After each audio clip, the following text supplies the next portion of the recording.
cuma memang masih limited dan belum merata lah. Terus satu lagi mungkin sebagai contoh yang memang perusahaan saya saat ini saya bekerja, CONMED itu mengembangkan itu adalah virtual reality untuk medical education. Jadi dulu ya mungkin untuk bisa mempelajari anatomi dengan jelas itu kita harus baca buku, gambar dan sebagainya. Tapi kan teman-teman lihat ya ada virtual reality yang memang secara kayak hologramik gitu, teman-teman bisa ngebuka, melihat lebih lebih jelas seperti itu. Itu hanya dengan menggunakan virtual reality dan itu semua sudah ada teknologinya. Jadi teman-teman bisa bayangkan eh, bagaimana 5 sampai 10 tahun ke depan dan harapannya memang dari kita-kita lah generasi-generasi muda dari adik-adik semuanya yang memang akan terus mengembangkan teknologi kesehatan seperti itu. Next. Nah, Today we are diving in. ngomongin terkait Poltekkesnya tadi udah teknologi di kesehatan udah biar teman-teman lebih kebayangkan. Oke, berarti udah ada yang menyesal belum masuk Poltekkes atau mungkin yang di sini atau mulai terbentuk nih, wih keren nih, jadi makin semangat. Semangat ya, keren kok, keren, percayalah. Saya sudah 10 tahun di dunia yang To the cutting edge technologies next.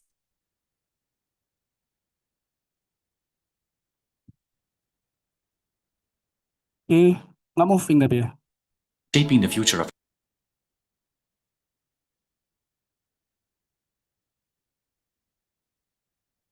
healthcare. Imagine things we once saw only in science fiction. Mau nanya nggak sambil nunggu technical issue atau memberi tanggapan? Ya, silakan nama dan jurusan.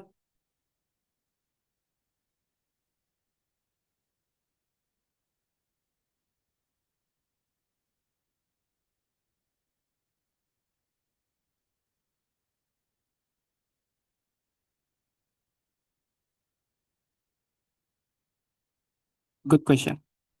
Nanti tandain ya panitia yang nanya buat dapet hadiah. Tadi siapa namanya, sorry? Hafiz. Oke, apa yang membuat akhirnya seolah-olah pindah ya, melenceng ya, pindah jurusan ke MBA.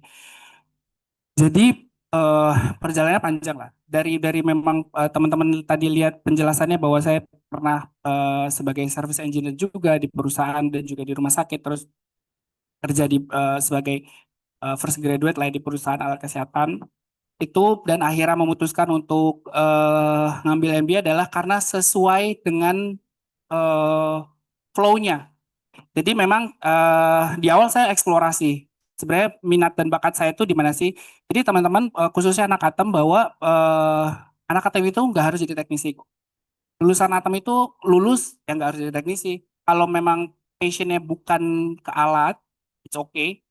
Karena nanti saya akan jelasin banyak kok potensi role-role lain yang terbuka untuk anak Atem dan beberapa dari jurusan lain juga ya mungkin saya nggak bisa terlalu eksplor. Nah, saya melakukan eksplorasi di awal-awal berkarir dan ketemu nih enaknya, oh kayaknya saya lebih seneng ketemu sama orang deh untuk berdiskusi, untuk menjelaskan sesuatu instead of eh, serius sama alat gitu. Tapi bukan berarti sebagai anak atom kita nggak punya kompetensi terhadap alat, kita punya, cuman memang ada sesuatu yang lebih dari itu. Akhirnya saya coba jalani, saya masuk ke komersial, saya masuk ke business development area, ngembangin sebuah produk, gimana produk sebuah terapi yang advance bisa masuk di Indonesia. Dari situ karirnya mulai berjalan, kelihatan progresnya karena memang saya passionate di sana, terlihat progresnya lah. Nah, MBA itu bisa menunjang karir, terutama buat teman-teman yang memang arahnya ke skala internasional. Jadi kan tadi udah dijelaskan ya bahwa saat ini saya bekerja under Asia secara struktur organisasi, tapi bolak-baliknya di Indonesia, Malaysia. Jadi memang eh, bisa dibilang internasional areanya kayak gitu. Nah, untuk bisa di-acknowledge sama company yang memang multinational company, yang memang mereka punya fokus untuk ekspansi skala internasional, MBA itu is a plus. Despite of dari experience. Experience itu tetap nomor satu lah.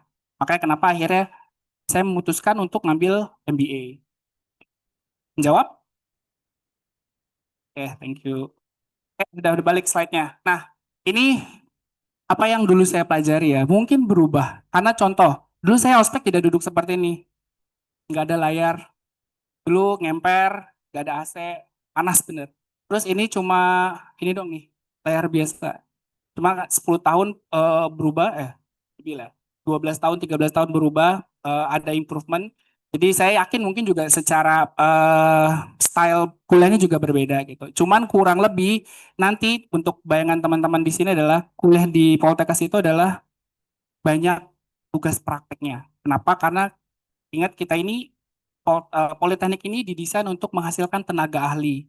Kita bukan didesain untuk correct me if I'm wrong, dosen yang mungkin nonton, yang lihat, yang dengar bahwa kita bukan didesain untuk sebagai akademisi seperti lulusan dari universitas maupun institut. Jadi memang tujuannya Politeknik itu adalah untuk menghasilkan tenaga ahli, makanya kita sangat banyak praktikumnya. Praktikumnya, laporannya, eh, dan teman-temannya lah. Jadi memang bisa dibilang mm, berangkat gelap pulang gelap itu ya di ruang praktikum gitu. Makan siang juga di ruang praktikum. Dulu zaman saya, mungkin sekarang udah lebih baik. Terus eh karena kita tenaga ahli, kita tuh juga dilatih lah untuk menjadi expertise di bidangnya. Contoh kayak misalnya di Atem dulu zaman saya kita wajib melewati 2 internship nih atau PKL lah ya gampangnya. Eh, Pertama PKL di rumah sakit sama PKL di perusahaan. Jadi selama masa kuliah kita harus melewati 2 PKL nih. Nah, cuma tadi saya diskusi sama anak tem yang sekarang bahwa ada 3. Tambahan satu itu di alat kalibrasi. Jadi mungkin agak berbeda sama kalau kita masuk ke universitas atau institut. Mungkin mereka ada istilahnya apa ya? Program eh, lupa istilahnya pokoknya yang ke daerah-daerah gitulah. Cuma mungkin targetnya sedikit berbeda. Nah, kalau kita itu benar-benar kayak disimulasikan gimana sih nanti teman-teman ini sebagai calon tenaga ahli disiapkan di lapangan. Kayak contoh kalau untuk di rumah sakit, untuk anak teknik elektromedik ya udah kalian akan dikelilingin ke seluruh ruangan di rumah sakit, kalian akan mempelajari semua alat di rumah sakit, bagaimana cara menghadapi menghandle ketika ada isu, trouble dan sebagainya. Seperti itu. Dan begitu pun juga di perusahaan. Kalau misalnya di perusahaan mungkin teman-teman akan dapat exposure kayak terkait instalasi, uji fungsi dan juga training. Gitu. Jadi di Poltekkes itu memang benar-benar kita tuh disiapkan untuk menjadi tenaga ahli dan ekspertis di bidangnya. Eh, Jurusan kita tuh termasuk rare lah ya, belum terlalu banyak. Mungkin sekarang dulu zaman saya kayak cuma ada 3, satu Jakarta, Surabaya, sama yang di Bekasi itu apa ya? Aku lupa.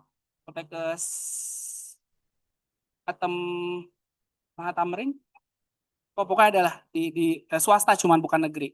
Nah sekarang itu udah banyak di Semarang ada beberapa lah di Padang kalau nggak salah juga ada. Jadi tapi secara subjeknya elektromedik itu salah satu yang masih eh, cukup langka. Jadi di saat adik-adik nanti lulus, kemungkinan potensi dapat lapangan pekerjaannya juga lebih besar. Tanpa tanpa dibandingkan sama jurusan-jurusan yang mungkin yang lebih umum gitu ya kayak IT gitu. Itu akan lebih struggling untuk dapat lapangan pekerjaan. Sama ini contoh yang saya alami ya bahwa bisa keliling dunia, keliling Indonesia dulu mungkin di awal-awal karir lalu bisa keliling dunia. Itu betul teman-teman. Itu yang udah saya alami ya selama 10 tahun berkarir di bidang alat kesehatan, potensinya besar banget. Terutama memang buat teman-teman yang mau bekerja di corporate seperti di perusahaan. Mungkin kalau yang memang passionnya lebih ke rumah sakit, chance-nya sedikit lebih rendah. Kesempatan travelingnya mungkin ya lokal, sorry, Indonesia lah kayak ada training seminar dan di seminar-seminar dan training-training cuman sifatnya mungkin lokal. Tapi kalau teman-teman yang memang memilih karir untuk di bidang apa di corporate seperti saya itu tinggi banget chance-nya untuk bisa ke luar negeri. Bahkan bekerja di perusahaan yang skalanya internasional. Next. Nah ini career opportunity yang tadi saya bilang kurang lebih kita bisa kerja di rumah sakit, bisa kerja di perusahaan, nggak harus jadi teknisi, bisa juga sebagai clinical atau product specialist. I've been through. Jadi sebelumnya juga saya pernah sebagai clinical di awal-awal fase karir. Bisa jadi dosen kalau emang passionnya untuk mendeliver edukasi, bisa sebagai dosen, bisa sebagai komersial, sales dan business development atau marketing, dan juga bisa jadi researcher kalau emang yang teman-teman yang senangnya belajar banget ya. Cuman jarang sih anak atom yang senangnya belajar. Senangnya biasanya jalan soalnya. Next. Nah, apa sih yang paling dibutuhkan ya secara fundamental buat bisa minimal dapat exposure internasional lah ya. Atau teman-teman yang memang punya passion pengen bekerja di industri alat kesehatan namun skala internasional. Selain technical skill ya, jadi itu dikesampingkan bahwa technical skill itu mandatory, wajib lulusan technical medik ya dia harus mengerti terkait technical medik. Radio diagnostik ya harus expert di bidang radiodiagnostik. Begitupun juga jurusan lain, gizi, kesehatan lingkungan dan yang lainnya. Tapi ada skill lain yang kadang zaman saya terutama ya itu tidak terlalu eh, diinformasikan. Dulu 10 tahun yang lalu juga akses masih tidak seperti sekarang ya teman-teman. Jadi contoh zaman saya itu dulu belum Poltekkes itu belum ada kerjasama sama lembaga bahasa Inggris seperti LIA. Tahun ini yang sekarang masih ada ya. Oke, it's a good point karena dulu zaman saya itu nggak ada teman-teman. Jadi saya itu bisa dibilang learning by doing lah. Kayak memang kita bukan natif, bukan bukan bahasa utama ya, bahasa ibunya kita kan bahasa Indonesia. Jadi struggling pasti. Tapi yang perlu teman-teman eh tekankan adalah bahwa communication skill itu nomor satu. Kalau kita mau bisa arah sama teman-teman yang ada di skala internasional, terutama bahasa Inggris karena saat ini satu-satunya komunikasi yang semua orang gunakan secara internasional masih bahasa Inggris. Jadi sebisa mungkin manfaatkan fasilitas yang diberikan ya dari kampus, adanya program bahasa Inggris berbahasa Inggris itu dilatih ya teman-teman karena supaya ketika lulus teman-teman sudah lebih siap untuk bisa coba sesuatu yang memang lebih menantang. Jadi eh, bahasa Inggris itu nomor satu. Bahasa Inggris dan overall secara komunikasi ya teman-teman. Karena bisa bahasa Inggrisnya tapi nggak bisa komunikasi dengan baik juga tidak tidak cukup. Kedua adalah kedua adalah networking. Networking itu sama relationship. Mungkin kalau di skalanya teman-teman adik-adik sekarang ini adalah organisasi atau banyak ikut seminar, ikut kompetisi, eh, ketemu sama senior-senior kayak gitu. Itu salah satu yang bukan salah satu sih, itu juga sangat penting buat teman-teman bisa punya channel yang luas. Dan itu saya juga sudah membuktikan. eh saya itu kerja cuman sekali apply yang memang apply. Jadi lulus tadi kan dua internship itu yang GE sama Hasan Sadikin itu adalah internship ya. Jadi memang dari kampus.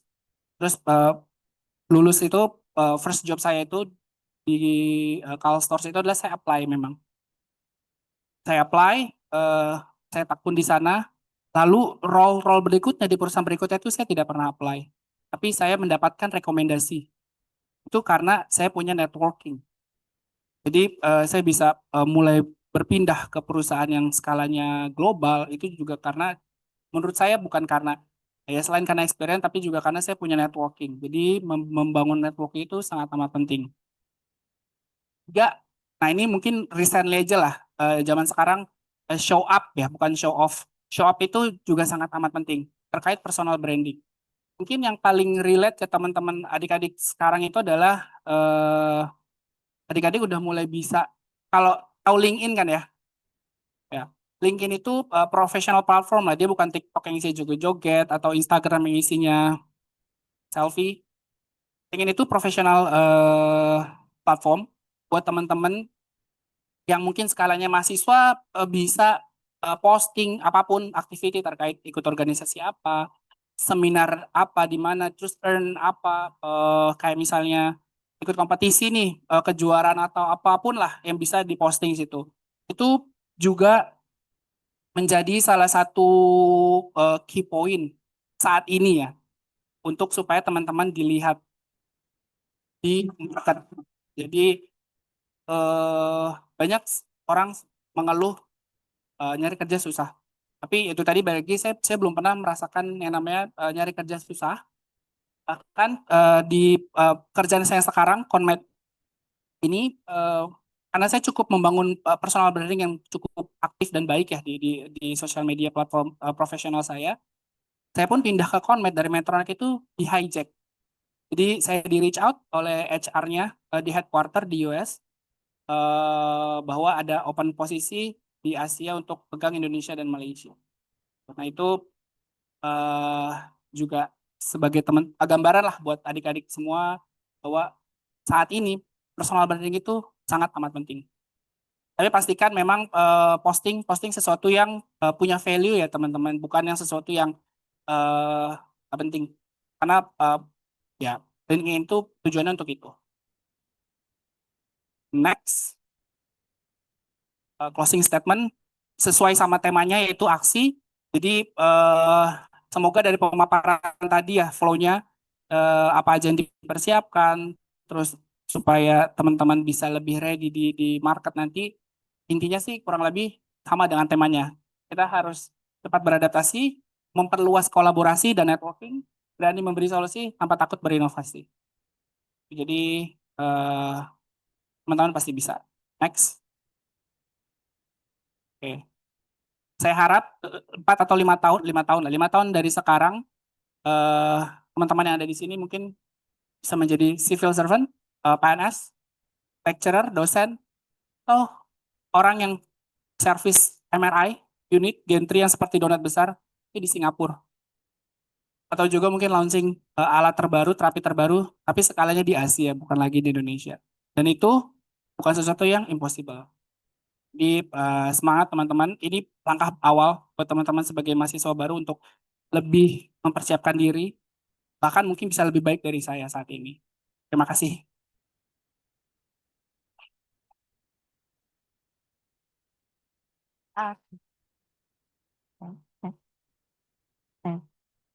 Oke, baik. Terima kasih kepada Kak Apri yang telah memaparkan ya. Nah, rekan-rekan Langkarana Raya, tadi juga Kak Apri sudah berbagi terkait peluang karir dan juga experience-nya selama berkarir. Oke, mungkin dari panitia waktunya berapa menit lagi? 15 menit lagi, Kak. Oke, mungkin mau langsung masuk ke sesi diskusi bersama rekan-rekan Langkarana Ya, Raya, boleh. Kak? Boleh, boleh. Biar interaktif. Oke. Di sini aku langsung aja, mungkin dari rekan-rekan Langkarana Raya yang berada di ruangan Gani Ilyas saat ini, apakah ada yang ingin bertanya kepada Kak Apri? Silakan tunjuk tangannya.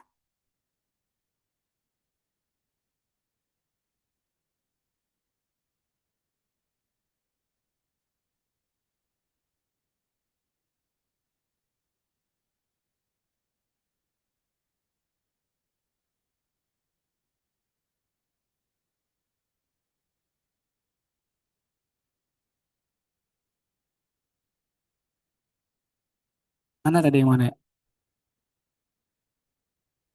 Oke, berdiri ya. Nama sama jurusan. Dari troll lagi nih. Anak atamnya nggak ada yang mau nanya nih. Naktem, Kak. Oh, Naktem. Iya. Oke, sorry. Oh, oke, di depan. Slayernya, dia warnanya biru tua. Oke, kalau ungu. Kalau ungu, Ana Farma. Oh, Ana Farma, sorry. Iya. Oh, ini tuh mix ya. Keren dipisah-pisah tuh karena Kak, Kak, kita tuh sesuai di jurusan. di mix. Jadi ini kan karena masih PKKMB Oh, I see. jurusan, PKKMB pusat Oke, maksudnya. oke, oke, oke. Got it. Oke, boleh diperkenalkan dirinya dan dari jurusan mana? Lalu lanjut ke pertanyaannya. Oke, perkenalkan nama saya Muhammad Fatin Albani. Saya dari Diploma 3 M Teknik Elektromedik.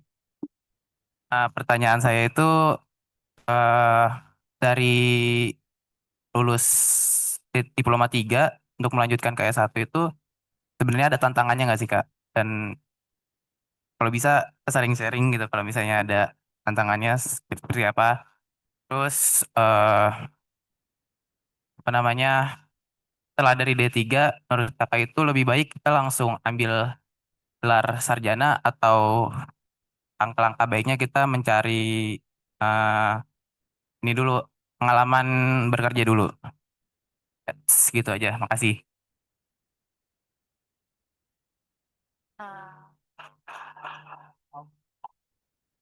Oke, boleh dilanjut. Ya, perkenalkan nama saya Kaila Anugrah Bintang dari D3 Anafarma. Pertanyaan saya itu, menurut kakak, personal branding itu seberapa penting sih kak? Dan bagaimana caranya membangun personal branding itu jadi baik? Oke. Oke, terima kasih. Boleh silakan duduk kembali. Oke, dari yang tem dulu ya. Terkait dari D3 lanjut ke S1 atau lanjut sekolah lebih tinggi lagi itu tantangannya apa? Mungkin setiap orang akan berbeda. Tapi yang saya rasakan balik lagi ya dulu tuh 10 tahun yang lalu. 10 tahun, 11 tahun yang lalu tuh aksesnya tidak seperti sekarang. Dulu saya lulus itu D4 itu baru angkatan saya lulus angkatan D4 itu angkatan pertama lulus. Jadi ya pilihannya nggak banyak. Makanya kenapa akhirnya saya memilih untuk lanjut S1 untuk ngambil elektromurni, bukan apa tuh namanya elektromedik lah, ya. Tapi ya sama-sama elektro. Karena opsinya waktu itu tidak banyak dan saat itu saya memutuskan untuk mengambil eksekutif kelas karena saya udah bekerja, saya langsung bekerja dan karir saya lagi bagus-bagusnya saat itu. Jadi sayang kalau saya harus melepaskan pekerjaan gitu. Karena balik lagi to be fair, kita kuliah untuk nyari kerja. Jadi kalau udah kerja, masa dilepaskannya untuk kuliah? Tapi balik lagi ya, beda-beda setiap orang. Tapi saat itu pikiran saya seperti itu. Jadi oke lah, saya ambil kelas eksekutif untuk lanjut S1 sembari kerja. Tantangannya apa? Susah-susah banget karena anak atom itu travelingnya, workload-nya, travelingnya tuh lumayan banyak, cukup banyak. Itu jadi gimana membagi waktu itu cukup sulit lah gitu. Tapi ya alhamdulillah time management sih yang paling penting ya teman-teman. Penyakitnya orang Indonesia itu kan procrastinating ya, menunda-nunda atau ya nanti-nantilah. Nah itu harus dihindari sih gitu. Jadi time management itu yang paling penting supaya bisa balancing kuliah dan juga kerja. Jadi tantangannya menurut saya seperti itu. Dan kedua, sebenarnya udah kejawab nih dari jawaban pertanyaan saya yang pertama. Apakah lulus kuliah mending kuliah lagi atau kerja dulu? Nah, tadi udah kejawab. Kalau dari saya, karena juga memang Atem itu adalah tenaga ahli, kalian juga didesain untuk menjadi expertise di bidangnya. Jadi menurut saya dan sesuai pengalaman ya, yang di value dari sebuah employee itu terhadap company itu adalah experience itu yang paling mahal. Betul, apa edukasi itu juga filtering awal. Contoh, zaman saya untuk bisa pindah ke multinational company saat itu minimal S1. Itu juga yang sebagai push factor saya kenapa saya harus lanjut S1 saat itu. Karena waktu itu saya masih D3, saya masih bekerja di perusahaan lokal, saya mau upgrade, pengen kerja di multinational company tapi harus S1. Makanya saat itu saya memutuskan untuk mostly ya saat itu opening posisi itu rata-rata minimal S1 minimal S1 gitu. Tapi bukan berarti D3 itu jelek ya enggak. Justru menurut saya D3 itu sangat fundamental, fondasi yang bisa membawa saya sampai saat ini itu justru bisa dibilang secara teknikal tuh D3. Karena S1 nothing lah. Kita cuma belajar sifatnya yang in general. Hanya belajar yang benar di D3 karena itu sangat amat terpakai. Even nanti teman-teman bakal dapat mata kuliah namanya anatomi dan fisiologi kedokteran. Itu jangan di skip. Itu serius itu kepake banget karena bagaimana kita mau tahu atau memperbaiki sebuah alat di bidang kesehatan gitu. Misalnya alat-alat bedah kalau kita aja nggak tahu anatominya. Alat ini digunakan untuk apa. Jadi itu semua tuh ada hubungannya lah. Jadi buat saya pengalaman nomor satu paling penting. Jadi better buat dapat exposure yang lebih baik dan kalian di value lebih baik oleh perusahaan jika memang mau ke perusahaan ya. Beda ceritanya, oke disclaimer. Kalau teman-teman mau jadi PNS atau bekerja di rumah sakit, better ya memang lanjut kuliah karena kayaknya di PNS itu ada levelingnya, correct me if I'm wrong. Jadi kalau level tertentu misalnya kayak lulusan D3 sama D4 mungkin akan berbeda secara tunjangan dari itu. Dan itu mungkin teman-teman bisa pertimbangkan. Tapi kalau emang dari awal mau ke industri ya better pengalaman dulu, nanti sambil pengalaman lanjut lagi apa namanya sekolah. Nanti upgrade dapat pekerjaan lebih baik. Kalau memang masih semangat sekolah gitu, ya lanjut lagi gitu, di magister. Terus tadi pertanyaan dari yang Ana Farma, seberapa penting sih personal branding saat ini ya? Dulu nggak ada yang memberitahu saya terkait personal branding. Jadi ya itu tadi learning by doing. Sekarang penting banget. Eh, ya saya salah satu contoh, saya di hire oleh perusahaan Amerika untuk pegang skopnya internasional karena personal branding. Nanti teman-teman boleh kalau mau kepoin LinkedIn saya, namanya Aprianto Trinugroho.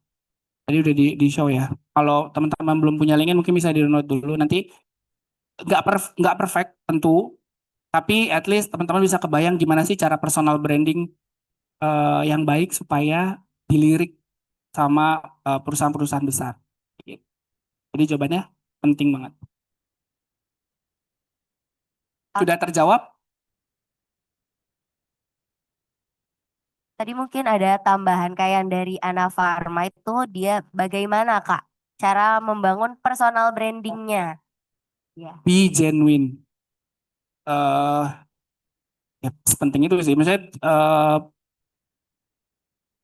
di level tertentu orang-orang yang level profesional gitu ya, yang udah punya experience, itu tahu kok kalau kalian itu bikin postingan yang memang bukan dari kalian. Jadi kayak mungkin kalian kopas itu atau kalian nggak rephrase dan sebagainya gitu. Jadi bikin konten yang genuine, yang memang kalian memang mau tujukan gitu ya. Ke siapa sih audiensnya gitu.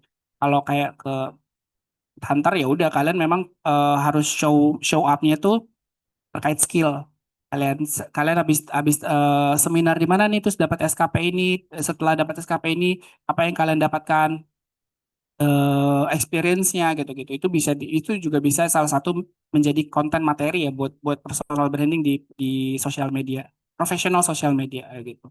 Jadi paling penting be genuine sih karena healthcare industry itu tuh small. Kita maksudnya kayak lulusan tertentu selalu bilang small world. Jadi membuat satu kesalahan itu bisa nyebarnya tuh cepat banget. Jadi jangan jangan sampai yang aneh-aneh lah. Oke, tadi teman-teman dari Tem dan Anfar apakah sudah terjawab? Oke, jadi di sini masih ada 5 ya, masih ada 5 menit lagi. Di sini teman-teman yang dari Zoom ya Kak mungkin mau mengajukan pertanyaan. Panitia mohon dibantu. Iya, ada 5 ruangan Kak. Oke, ini dari ruangan Tarwoco dulu ya.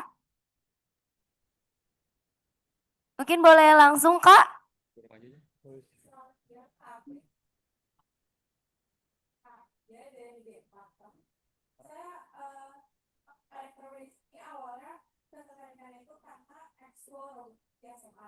Nah, setahu saya ini di PKJ 2 itu nggak ada UKM yang bergerak. Mohon maaf, ini suaranya terlalu kecil, jadi tidak terdengar. Mungkin kakak panitianya boleh dibantu yang ada di ruangan.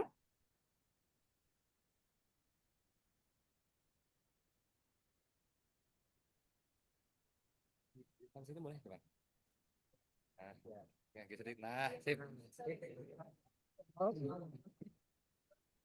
Ya, terima kasih Kak Apri sebelumnya atas ajaran kerja di bidang elektronik. Pertama, ketertarikan saya masuk elektromedis itu kan karena ekskul di SMK Kak, ekskul robotik. Nah, setahu saya ini di PKJ 2 itu nggak ada UKM yang bergerak di bidang robotik. Nah, gimana sih kakak mengembangkan skill di bidang elektromedis? Apakah kakak ikut kelas, apakah kakak ikut kelas, atau kakak ada ikut organisasi lain di luar kampus? Terima kasih. Kurang terdengar ya Kak ya. Mungkin kurang jelas, boleh diulangi lagi pertanyaannya seperti apa? Atau inti pertanyaannya saja apa?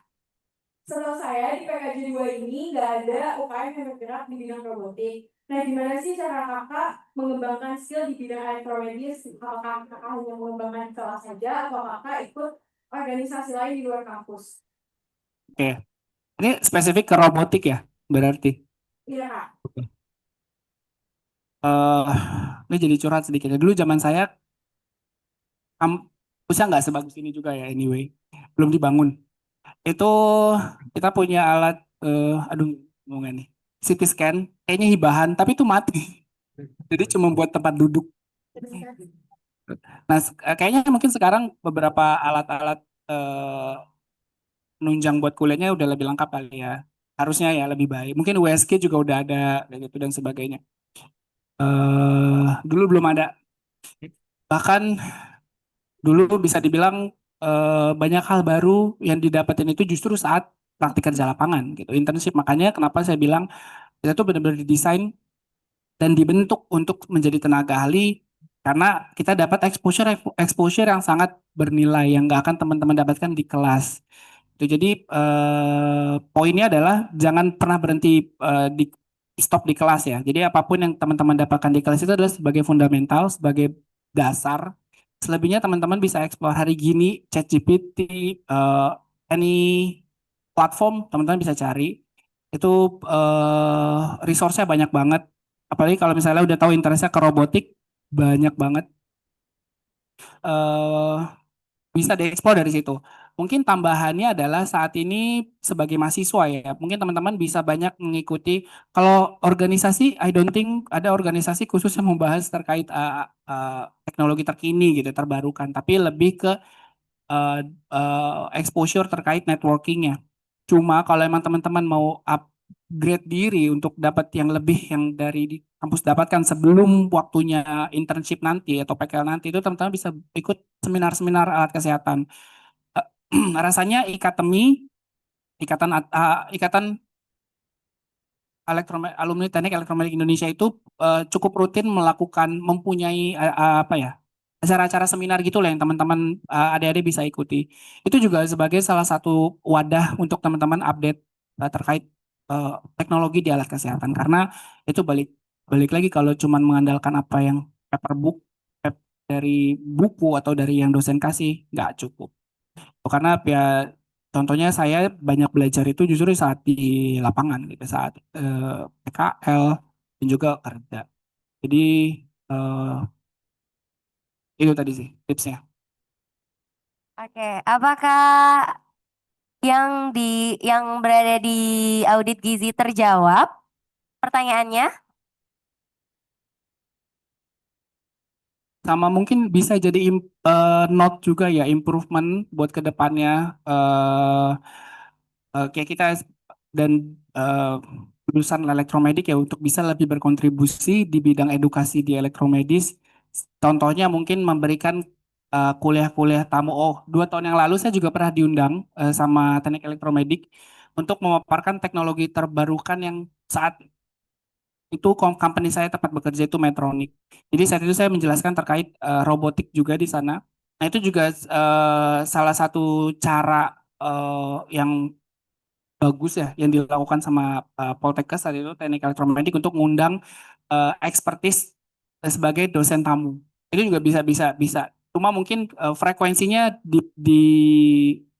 dan konsistensi ya. Misalnya memang programnya ada terus. Misalnya di semester berapa teman-teman wajib ikut kuliah tamu yang dimana kuliah tamu itu yang ngisi adalah tenaga-tenaga ahli gitu. Itu cukup membuka insight lah teman-teman bahwa teknologi saat ini tuh eh, seperti apa gitu. Oke, ini mungkin satu lagi masih boleh Kak? Boleh, boleh. Oke, dipersilakan yang berada di auditorium teknik gigi.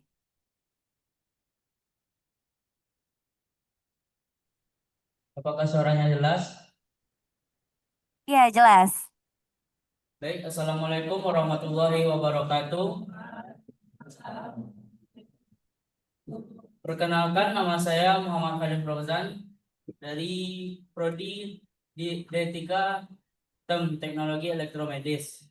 Saya ingin bertanya kepada Kak Apri tadi kan Kak Apri bilang English is key. Kebetulan saya ingin mencoba karena internasional juga untuk berbisnis.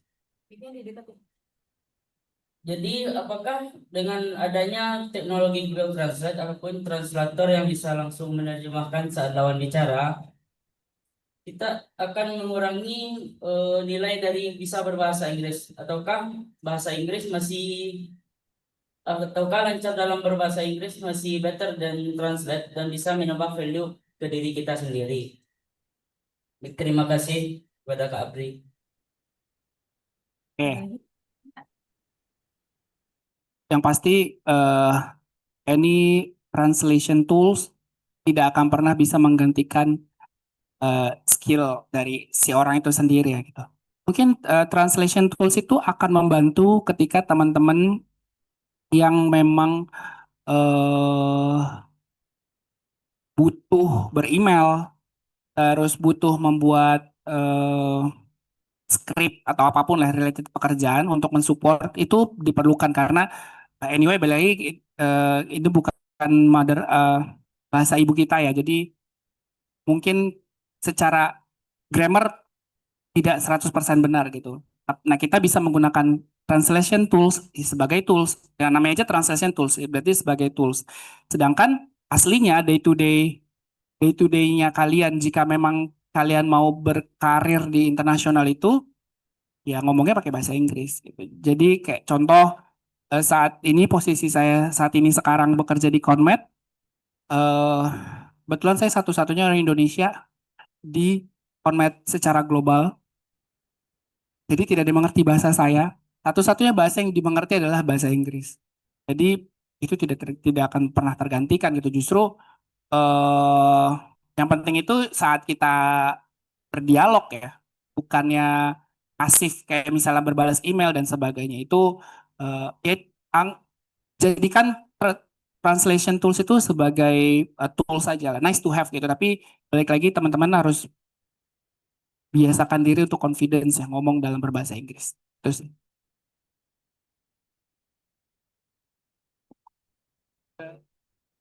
Oke, iya karena di sini waktunya sangat terbatas ya teman-teman. Untuk yang belum nanya mungkin di lain kesempatan lagi ya Kak ya. Iya, atau bisa chat di LinkedIn, di add aja LinkedIn-ku, nanti di chat di DM. Kalau misalnya mau masih ada pertanyaan ya. Bisa menghubungi Kak Apri tadi sudah ditampilkan ya CV-nya. Itu bisa dihubungi di situ jika teman-teman masih mempunyai pertanyaan yang lebih lanjut. Baik, rekan-rekan Langkarana Raya, tidak terasa nih, kita sudah berada di penghujung sesi talk show hari ini. Terima kasih banyak kepada Kak Apri sebagai narasumber kita yang telah meluangkan waktu untuk berbagi ilmu, pengalaman, dan menginspirasi kepada kita semua. Terima kasih juga kepada seluruh rekan-rekan Langkarana Raya atas antusiasmenya dan partisipasinya selama sesi berlangsung. Semoga apa yang kita dapatkan hari ini bisa menjadi bekal yang bermanfaat ke depannya. Saya juga memohon maaf apabila selama memandu jalannya diskusi masih terdapat kekurangan maupun kesalahan. Saya, Gania, selaku moderator, mengucapkan terima kasih dan pamit undur diri. Selamat melanjutkan aktivitas dan sampai jumpa di kesempatan berikutnya.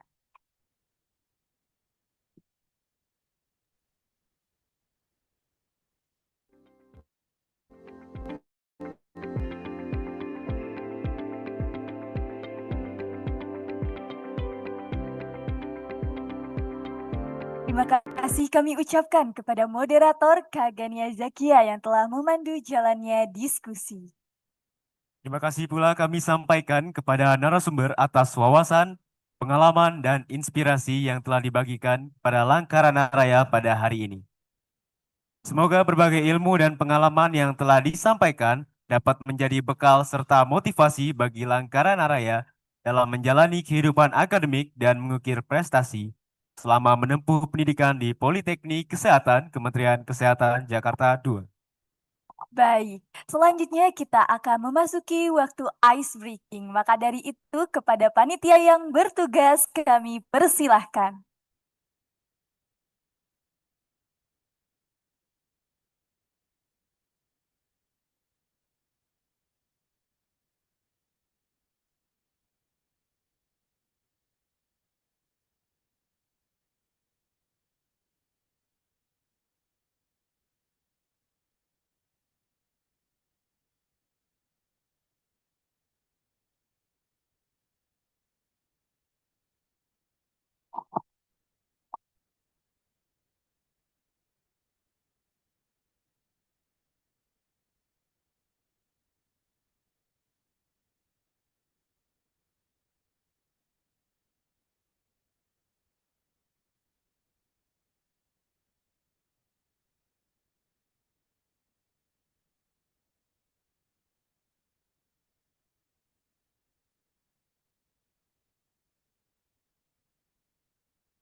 Baik teman-teman Lengkarana Raya, untuk sesi ice breaking akan dipandu oleh panitia yang bertugas. Maka dari itu selamat menikmati ice breaking teman-teman Lengkarana Raya. Pada panitia kami persilahkan.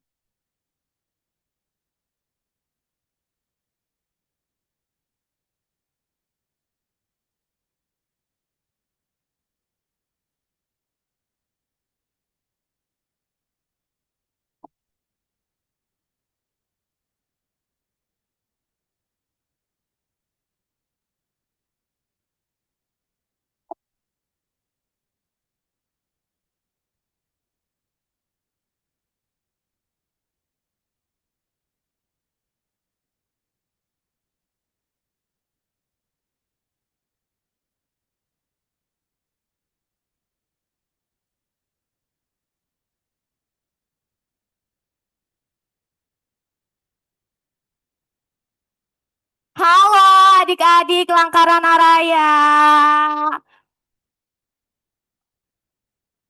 Wah, aku lihat masih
Yes. Assalamualaikum warahmatullahi wabarakatuh. Shalom, Om Swastiastu, Namo Buddhaya, salam kebajikan, Rahayu. Selamat sore teman-teman semua, teman-teman mahasiswa baru di lingkungan Poltekkes Kemenkes Jakarta 2. Saya Edward Riyadi selaku Presiden Mahasiswa BEM Poltekkes Kemenkes Jakarta 2. Di sini mewakili dari seluruh organisasi kemahasiswaan di lingkungan Poltekkes Kemenkes Jakarta 2 untuk berdiri di depan sini. Masih pada semangat tidak nih teman-teman yang ada di ruangan Auditorium Gani Ilyas maupun di ruangan yang lain? Mungkin boleh kakak di ruangan yang lain. Apakah suara saya terdengar teman-teman di ruangan lain? Ngomong aja terdengar ya.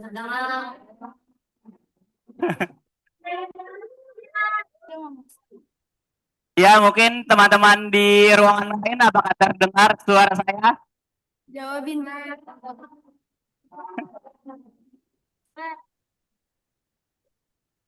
Boleh kakak-kakak panitia yang di ruangannya masih pada ngantuk dan tidur? Boleh tolong dibangunkan teman-teman mahasiswanya supaya bisa mendengarkan dari organisasi kemahasiswaan di Poltekkes Kemenkes Jakarta 2. Mungkin boleh baik lagi, Kak.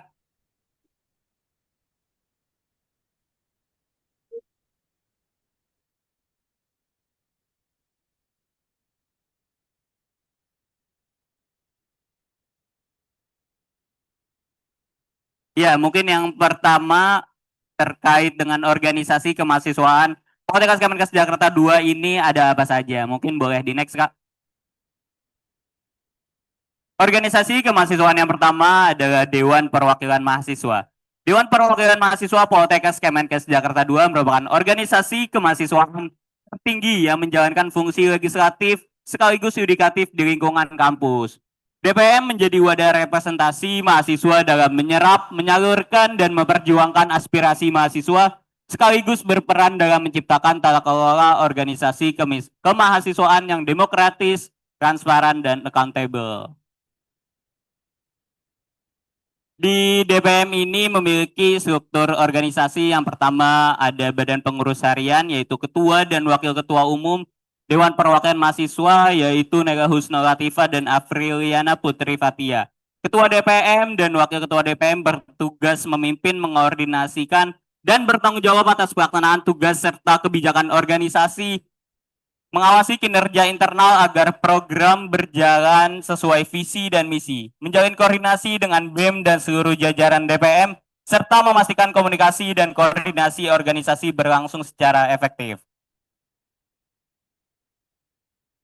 Selanjutnya ada sekretaris, mungkin teman-teman semua bisa tahu terkait dengan tupoksinya yaitu mengelola administrasi dan yang lainnya. Selanjutnya ada bendahara yang pasti teman-teman juga sudah tahu terkait bendahara tupoksinya adalah menyusun dan mengelola anggaran program kerja dari DPM. Selanjutnya Biro Kesekretariatan tupoksinya yaitu bertugas mengelola, menjaga, dan mendata fasilitas serta inventaris dari DPM Poltekkes Kemenkes Jakarta 2. Selanjutnya di DPM ada beberapa komisi. Komisi yang pertama yaitu tentang legislasi. Bertugas menyusun dan mengelola persidangan, tata tertib, serta produk hukum organisasi, mengevaluasi ADART dan peraturan organisasi kemahasiswaan, serta mengawasi pelaksanaan peraturan dengan berkoordinasi bersama BEM Poltekkes Jakarta 2. Selanjutnya ada komisi 2 yaitu aspirasi dan media, memiliki tupoksi menyelenggarakan audiensi dan menampung seluruh aspirasi mahasiswa Poltekkes Jakarta 2. Selanjutnya ada komisi 3 yaitu kaderisasi, memiliki tugas meningkatkan kualitas SDM dari DPM Poltekkes Jakarta 2. Komisi yang keempat yaitu adalah pengawasan, bertugas menyusun dan bertanggung jawab atas standar operasional prosedur atau SOP pengawasan terhadap BEM dan HMJ Poltekkes Kemenkes Jakarta II. Selanjutnya ada organisasi kemahasiswaan Badan Eksekutif Mahasiswa atau BEM, dan juga saya berasal dari BEM Poltekkes Kemenkes Jakarta II. BEM Poltekkes Kemenkes Jakarta II adalah lembaga eksekutif tertinggi dalam struktur organisasi kemahasiswaan atau di tingkat pusat. Organisasi ini menjadi wadah utama bagi mahasiswa untuk mengembangkan potensi kepemimpinan, menyalurkan aspirasi dan menjalankan program kerja yang mendukung kehidupan akademik maupun non-akademik di lingkungan Poltekkes Kemenkes Jakarta II. Yang pertama, struktur organisasi dari BEM yaitu Badan Pengurus Harian.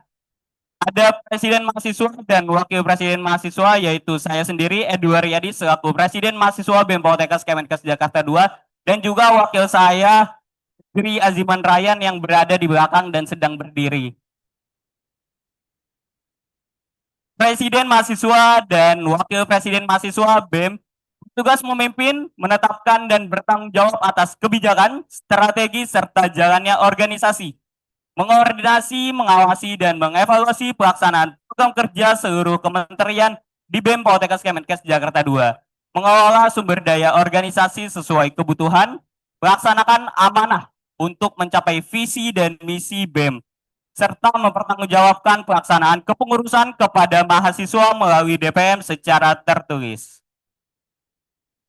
Selanjutnya ada Sekretaris Kabinet, mungkin sama seperti DPM tadi, yaitu Sekretaris Kabinet dari BEM bertugas mengelola administrasi dan kesetaraatan organisasi, mengolah surat menyurat, arsip dan dokumen administrasi, memeriksa proposal serta jawaban sebelum disahkan oleh Presiden Mahasiswa, serta menyusun dan mengkoordinasikan LPJ akhir periode kepengurusan dari BEM. Selanjutnya ada Bendahara Kabinet, sama seperti DPM, mengelola dan bertanggung jawab atas administrasi serta keuangan organisasi. Lalu ada Biro Kesetariatan yang memiliki tupoksi mengelola dan mengawasi inventaris organisasi BEM Poltekkes Kemenkes Jakarta II. Nah, di BEM ini berbeda dengan DPM. Kalau DPM adalah komisi, sedangkan dari BEM sendiri adalah kementerian. 7 kementerian di BEM Poltekkes Kemenkes Jakarta II. Yang pertama adalah Kementerian Luar Negeri memiliki tupoksi membangun dan menjaga kerjasama dengan berbagai organisasi eksternal, mewakili Presiden Mahasiswa dalam pelaksanaan hubungan luar organisasi, menjadi penghubung informasi antara pihak eksternal dan internal kampus, serta memperkuat kemitraan guna mendukung kepentingan mahasiswa dan pengembangan organisasi. Di BEM Poltekkes Kemenkes Jakarta II memiliki atau mengikuti 2 organisasi atau forum eksternal, yaitu yang pertama adalah Forkompi, adalah Forum Komunikasi Poltekkes seluruh Indonesia, dan yang kedua adalah FKMPI, adalah Forum Komunikasi Mahasiswa Politeknik se-Indonesia. Mungkin boleh di next. Selanjutnya adalah Kementerian Dalam Negeri memiliki tupoksi mengordinasikan dan mengawasi pelaksanaan organisasi kemahasiswaan di lingkungan kampus, menjadi penghubung antara Presiden Mahasiswa, HMJ, dan Sivitas Akademika. Ya, mungkin di sini tupoksi dari Kementerian Dalam Negeri, teman-teman bisa melihat terkait IG BEM Poltekkes Kemenkes Jakarta II dikelola oleh siapa, dan ini adalah yang mengelola dari IG BEM Poltekkes Kemenkes Jakarta II.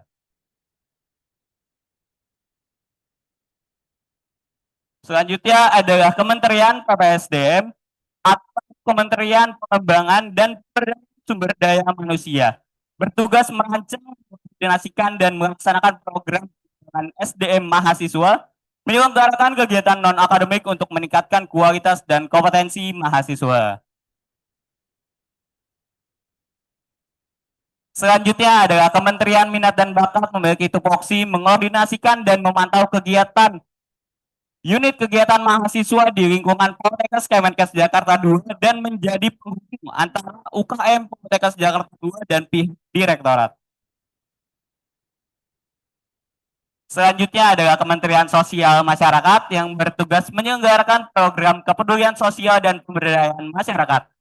Di Kementerian Sosial Masyarakat ini juga mengikuti forum eksternal yang bernama Forsosmas atau Forum Nasional Sosial Masyarakat seluruh Indonesia.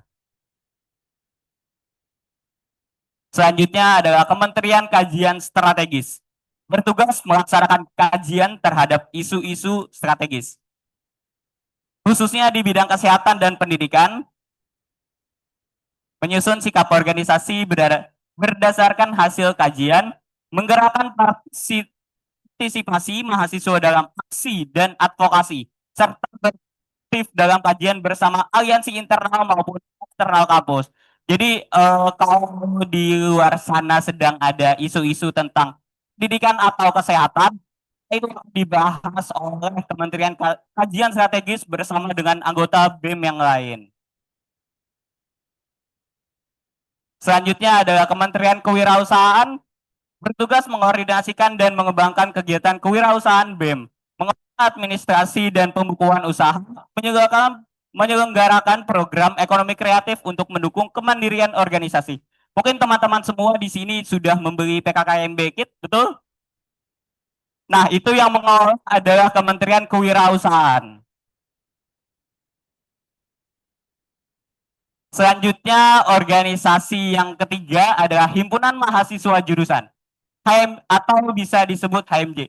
HMJ adalah singkatan dari Himpunan Mahasiswa Jurusan yang menghimpun setiap mahasiswa yang ada di jurusan dan sebagai wadah bagi mahasiswa untuk menyalurkan aspirasi dan sebagai jembatan untuk menghubungkan mahasiswa dengan pihak jurusan, serta dapat mengembangkan potensi minat bakat mahasiswa.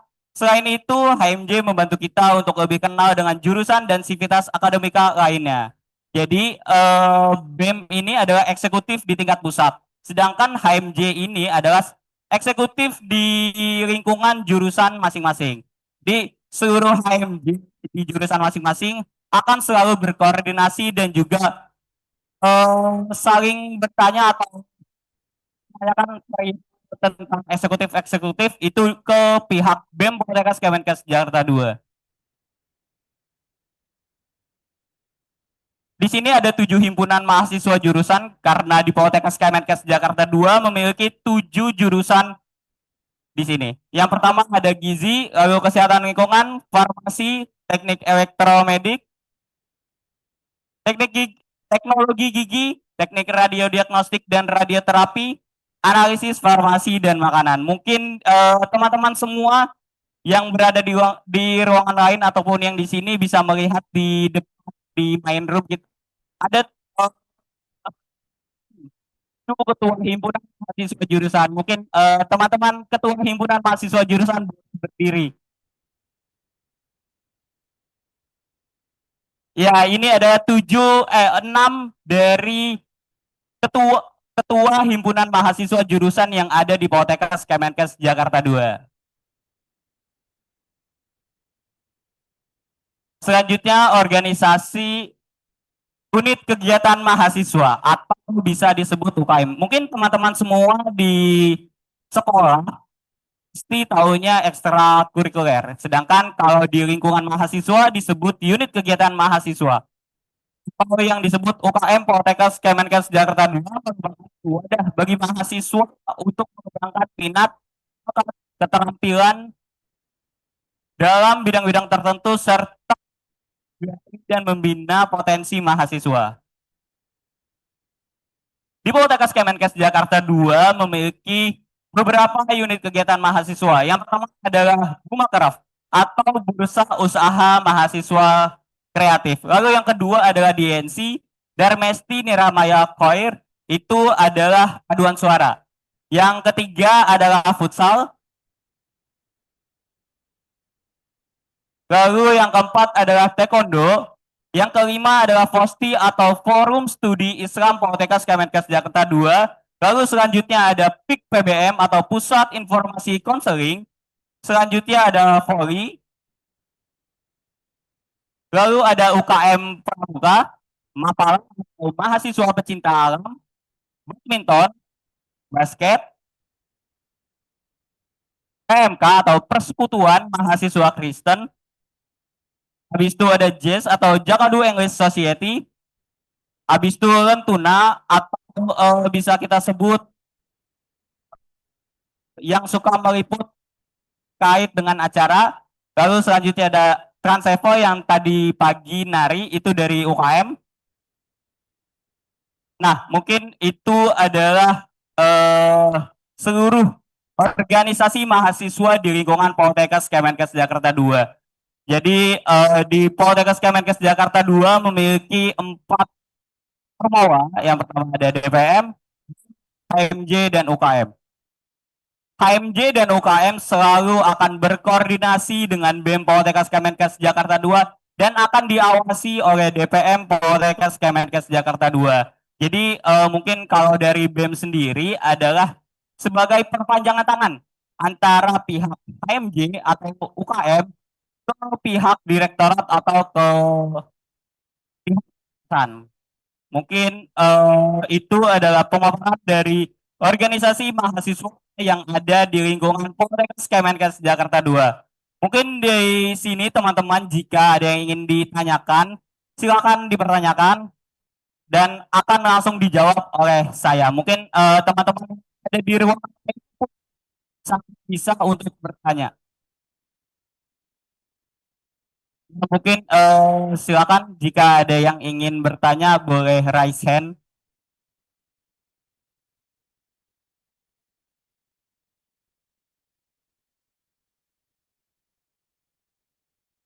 Apakah terdengar dari ruangan lain?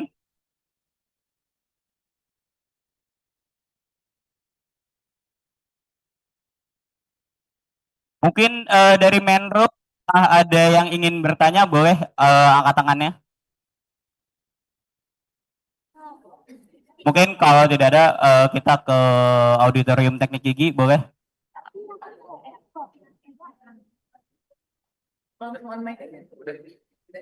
Dekatan ini agak kiri. Nah. Assalamualaikum warahmatullahi wabarakatuh. Sesungguhnya apakah suara dengar jelas? Wabarakatuh.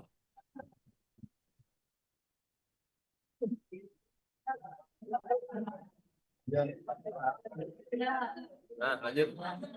Aman. Aman, terdengar. Oke, perkenalkan nama saya Ridho Ramadan dari jurusan D3 Farmasi. Saya izin mau bertanya, Kak. Untuk UKM itu pendaftarannya mulai kapan ya, Kak?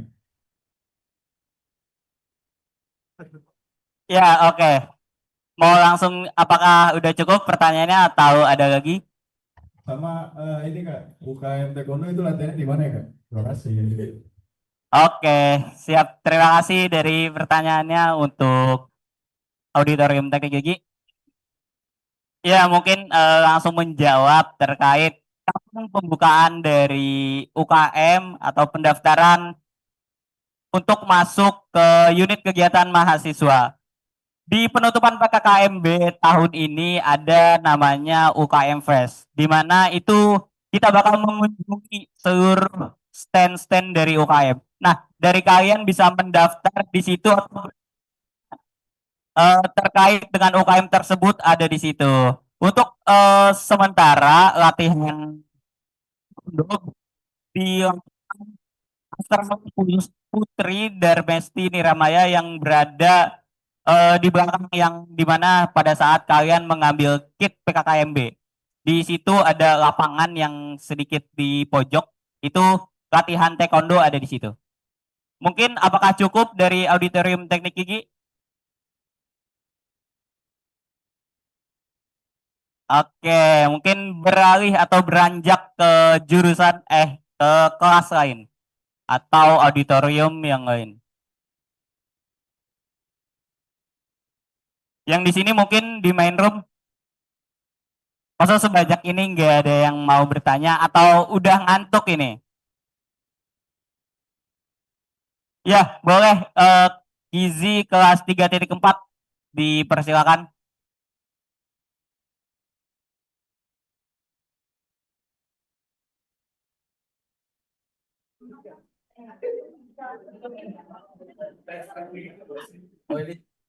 Saya mau nanya Kak, alur pendaftaran DPM itu gimana ya?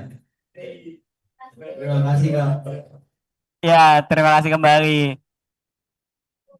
Untuk alur pendaftaran dari Dewan Perwakilan Mahasiswa akan dilaksanakan rencana di bulan mendekati akhir tahun karena nanti ada rangkaian dari pendaftaran itu. Jadi nanti ada saatnya daftaran DPM, BEM, HMJ itu akan di satu waktu dan nggak jauh jaraknya antara satu ormawa lain dengan ormawa yang lainnya. Mungkin itu ada di bulan September, Oktober, ataupun November. Mungkin seperti itu. Apakah cukup dari gizi kelas 3.4?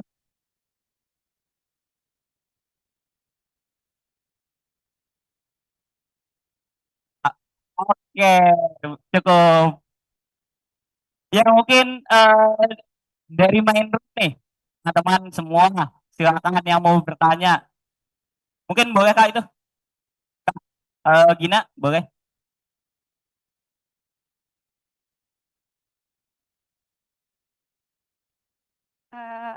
Perkenalkan, nama saya Kesya Najwa Ali dari Prodi D3 Radiologi. Jadi saya izin bertanya, Kak. Tadi kan dijelasin kalau misalnya ada sekretaris bendahara. Nah, waktu saya SMA, waktu organisasi itu tuh setiap event nanti diacak. Apakah kalau misalnya di Poltek ini, misalnya dia di BEM itu jadi sekretaris. Nanti setiap event nanti diacak lagi dia misalnya menjadi PDD seperti itu. Terima kasih. Oke, terima kasih dari pertanyaannya. Mungkin izin menjawab terkait mungkin kita spesifik aja ke sekretaris ya. Dari BEM Poltekkes Kemenkes Jakarta 2 ada kepala sekretaris dan juga stafnya memiliki yang pasti terkait dengan dia sekretaris terus atau bisa orang lain jadi sekretaris. Di BEM Poltekkes Kemenkes Jakarta 2 memiliki banyak sekali program kerja, terutama KKMB. Ini ada sekretarisnya dan juga ada bendaharanya.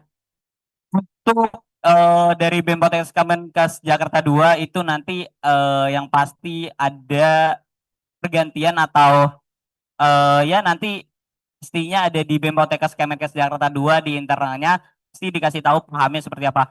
Kalau untuk fungsi sekretaris itu mengelola semua persuratan dari himpunan mahasiswa jurusan atau UKM.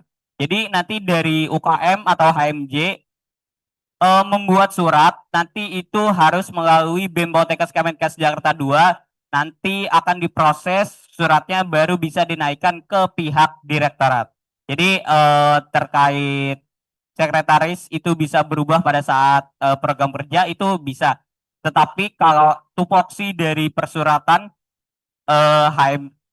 HMJ atau UKM itu memang sudah tupoksi dari sekretaris kabinet. Mungkin apakah cukup? Terima kasih ya, Kak. Terima kasih kembali. Mungkin apakah ada lagi yang ingin bertanya dari main room atau dari ruangan lain? Silakan.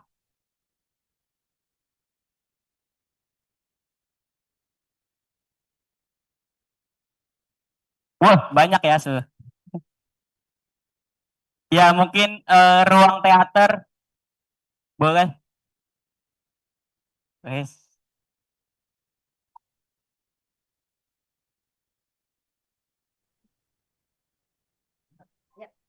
Ya, putus-putus.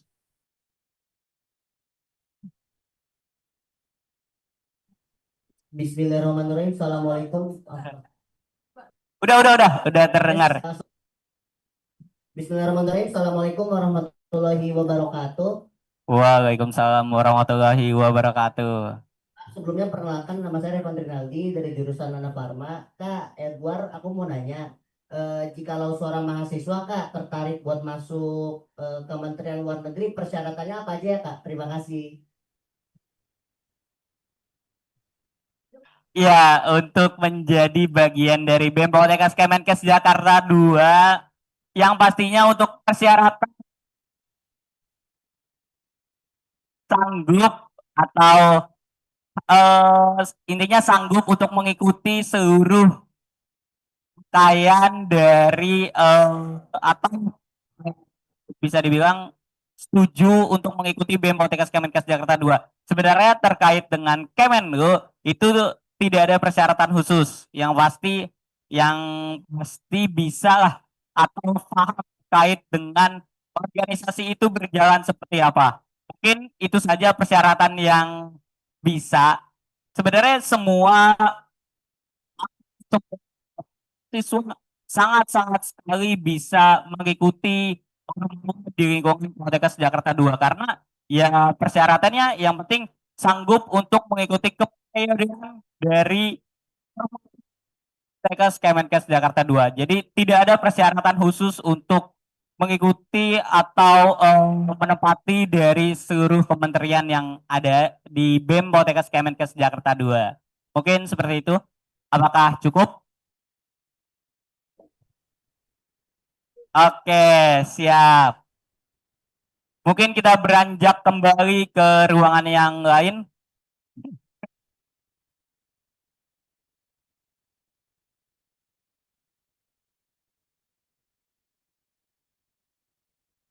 Ya, mungkin ruangan yang lain.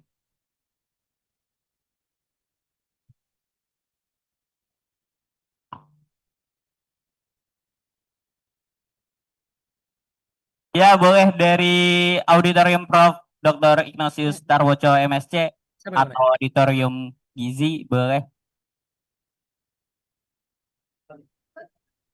Ya, tanya dulu, tanya dulu.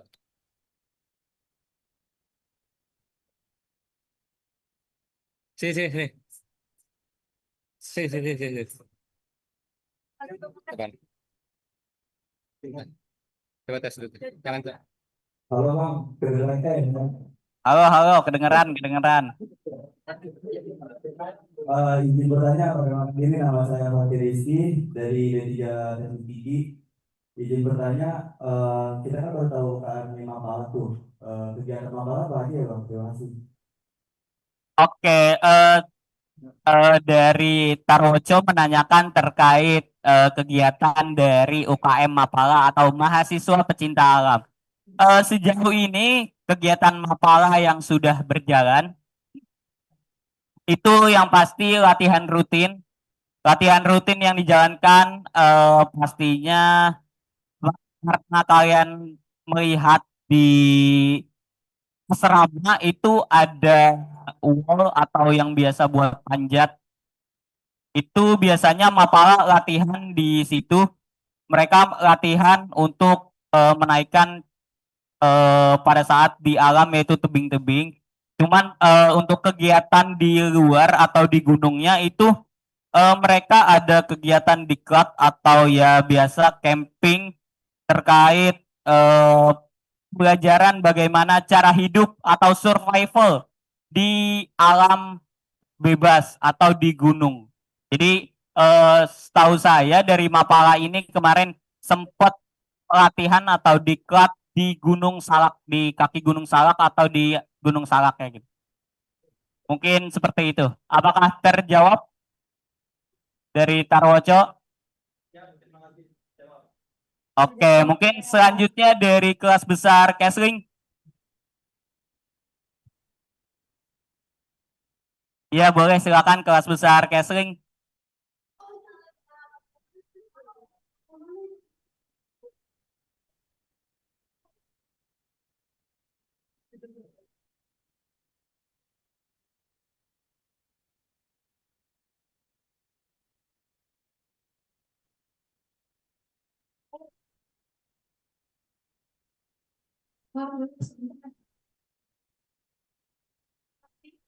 Ya, boleh dari kelas besar Kesling.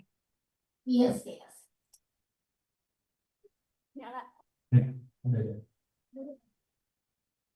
Mukanya nggak kelihatan. Iya, maaf. Kayak tinggi banget sih. Tes kalau ada suaranya ada ya?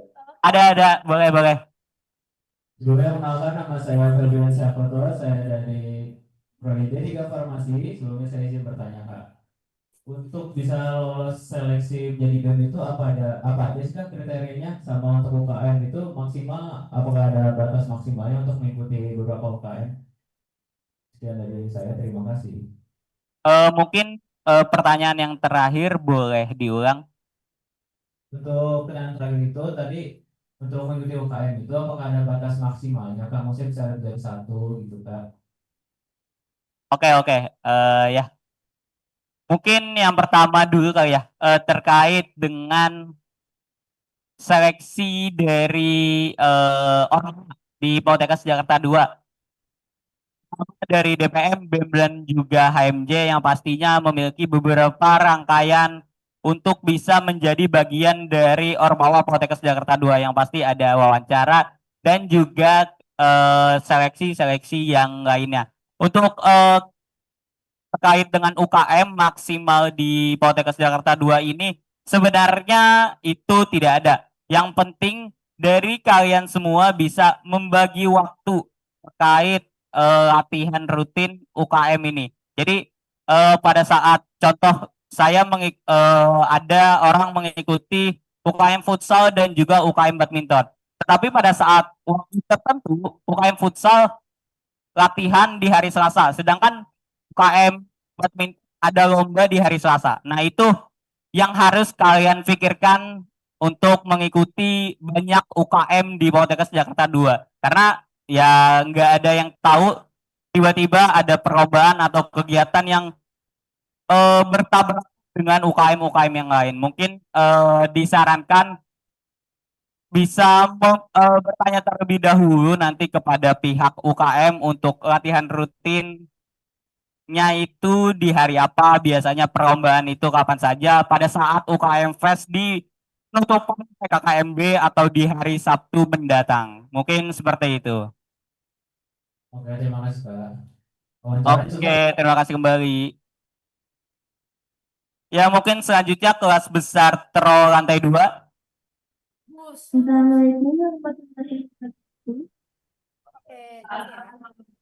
Suaranya putus-putus. Ya, lanjut dulu. Apakah sudah terdengar? Coba cek. Ya, pakai mic nggak terdengar, cuman tadi omongan biasa terdengar sih. Oh, udah ya, ngomong-ngomong ya. Di sini Perkenalkan, nama saya Ayu Andini dari Sarjana Terapan Teknologi dari Sarjana Terapan Teknologi Radiologi Pencitraan. Izin bertanya, apakah jika kita tidak memiliki skill-skill dasar dari UKM yang kita pilih, apakah kita masih bisa bergabung ke dalam UKM tersebut?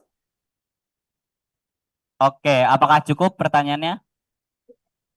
Oke, mungkin ya izin menjawab terkait ingin join UKM tapi nggak bisa apa-apa, nggak, masih belum paham lah. Sebenarnya untuk UKM di Poltekkes Kemenkes Jakarta 2 ini sangat-sangat terbuka buat seluruh mahasiswa. Jadi kalau kalian mau ikut UKM Volley tapi kalian masih belum paham banget UKM Volley, itu boleh. Nanti pasti diajarin sama kakak senior atau kakak pembina di UKM tersebut dari awal sampai sampai satu UKM itu kompak gitu untuk mengikuti perlombaan atau yang lainnya. Mungkin seperti itu. Jadi siapapun bisa join UKM dan siapapun bisa join Ormawa di Poltekkes Kemenkes Jakarta 2. Mungkin itu adalah pertanyaan terakhir karena waktu sudah menunjukkan habis. Jadi ya mungkin cukup sekian dari perkenalan di lingkungan Poltekkes Kemenkes Jakarta 2. Mungkin kepada teman-teman semua izin sebelum saya dari perkenalan mungkin berdiri di semua ruangan.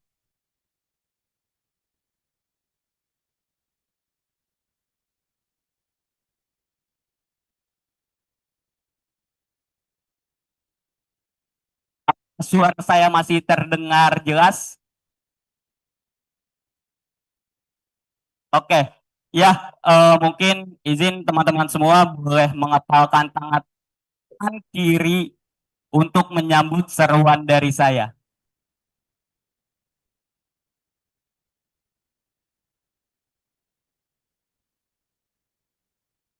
mengepalkan tangan kirinya.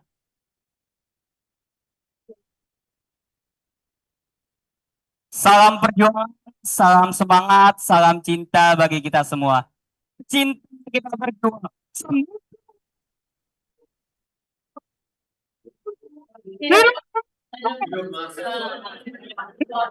Indonesia. Hidup kesehatan Indonesia. Hidup yang merdeka. Terima kasih. Wassalamualaikum.